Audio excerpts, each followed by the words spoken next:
1000 orang tua bisa bermimpi. Satu orang muda bisa mengubah dunia. Insinyur Soekarno. Anda salah satu pemuda yang akan mengubah dunia dan hari ini berkumpul bersama untuk menyatukan niat, menyatukan tekad, menyatukan tujuan untuk menjadi seorang pemimpin pelayan yang melayani dengan menjunjung tinggi nilai-nilai kepemimpinan Pancasila dalam pelatihan kepemimpinan pengawas Pusat Pendidikan dan Pelatihan Kementerian Riset dan Teknologi Badan Riset Inovasi Nasional. Assalamualaikum warahmatullahi wabarakatuh. Bapak dan Ibu peserta pelatihan kepemimpinan pengawas, hari ini kita akan mendalami tentang mata pelatihan manajemen pengawasan.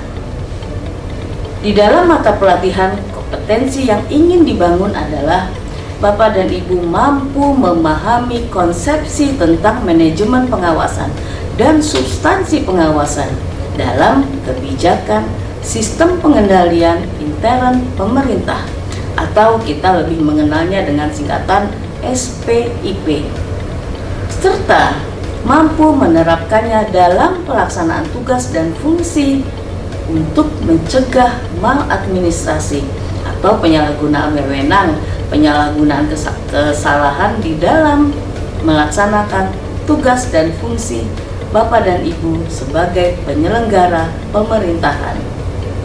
Ada 7 indikator pembelajaran di dalam mata pelatihan manajemen pengawasan. Yang pertama adalah Bapak dan Ibu mampu menjelaskan apa konsepsi manajemen. Yang kedua adalah mampu menjelaskan konsepsi pengawasan.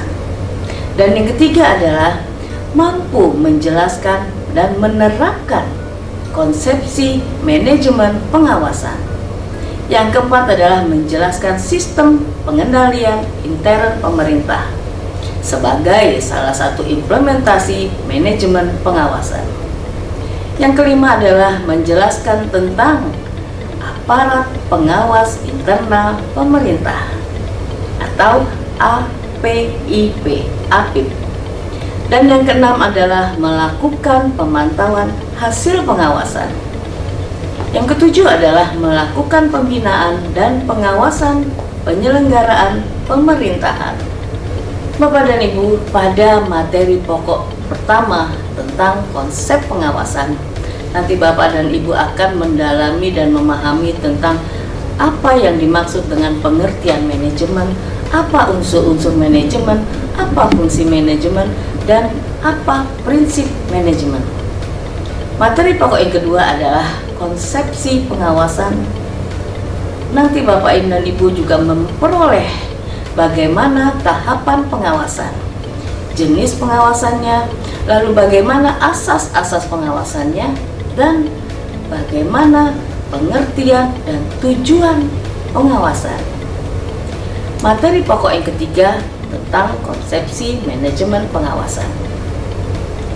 Bapak dan Ibu akan memahami tentang arti manajemen pengawasan, unsur dari manajemen pengawasan, lalu bagaimana tahapan manajemen pengawasan, dan bagaimana manajemen pengawasan sebagai bagian dari manajemen pemerintahan, juga terkait dengan pembinaan dan pengawasan pemerintahan.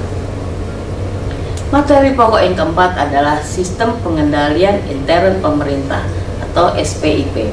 Melihat dari sisi kebijakannya, dari tujuan dan unsurnya, bagaimana prinsip-prinsip umum dan tahapan SPIP, dan peran serta fungsi SPIP di dalam pemerintahan itu seperti apa. Materi pokok kelima adalah tentang aparat pengawas intern pemerintah.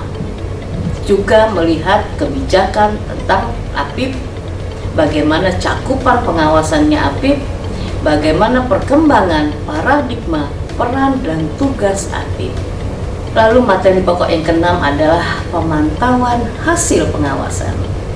Bagaimana Bapak dan Ibu membuat laporan memantau laporan hasil dari pengawasan, bagaimana memproses tindak lanjut dari hasil pengawasan, dan bagaimana mekanisme pemantauan hasil pengawasan. Pada materi pokok yang ketujuh adalah bagaimana melakukan pembinaan dan pengawasan pemerintahan daerah. Bapak dan Ibu akan memahami tentang kebijakan pembinaannya, pengawasan pemerintah daerah, bagaimana bentuk pembinaan dan pengawasan pemerintah daerah, dan mekanisme pembinaan pengawasan pemerintah daerah.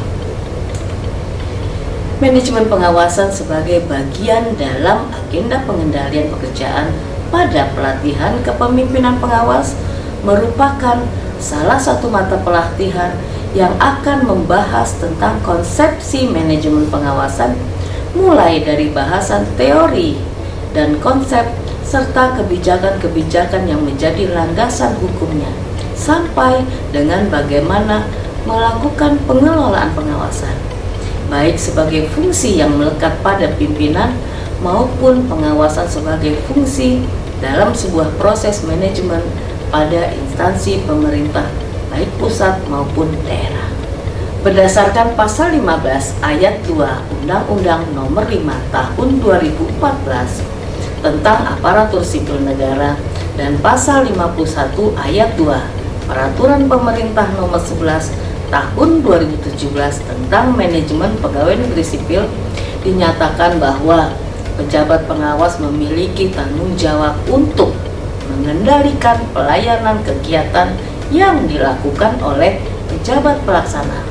Sedangkan pada ayat 3 masing-masing kebijakan tersebut dinyatakan bahwa pejabat pelaksana memiliki tanggung jawab untuk melaksanakan kegiatan pelayanan publik, administrasi pemerintahan, dan pembangunan. Mengingat pentingnya pemahaman terhadap sistem pengendalian intern pemerintah bagi pejabat pengawas, maka pembelajaran manajemen pengawasan diharapkan akan menjadi bekal bagi para pejabat pengawas untuk dapat melaksanakan tugas dan tanggung jawabnya secara efisien, efektif, dan akuntabel.